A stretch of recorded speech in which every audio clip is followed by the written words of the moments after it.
إمام الشعبي رحمة خوای لێبێ ئیمامێکی بەڕێزە تابعینە ساڵی 102 هجری کۆچی دوایی کردووە 500 یاوەری پێغەمبەری بینی و عەلەیهی سەڵات وسەلام ئەویش یەکێکە لەوانەی کە لە حەجاجی کوڕی یوسفی ثەقەفی ڕای کرد و بوو بە پەناهێندە لە ڕۆم دوایی حەجاجی کوڕی یوسفی ثەقەفی کە زانی لەوێ جەیشێکی گەورەی هێنایە سەر ڕۆم وتی تەسلیمانی کرد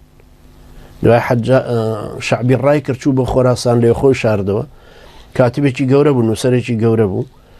خەتی خۆش بوو دوای لەوێ بوو بە کاتبی والیەکەی ئەوێ بێەوەی بیناسێ چێ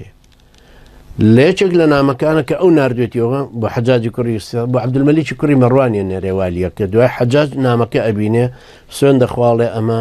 نامەی عامری شعبی جوابی بۆ نێرەڵێ ئەو نووسەری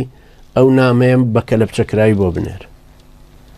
دوای والیەکە ئەپرسێ تۆچەی دوای ئەڵە من عامری شعبیم تەواوڵێت تۆ ئەمری ئڵقا قەبزت هەیە و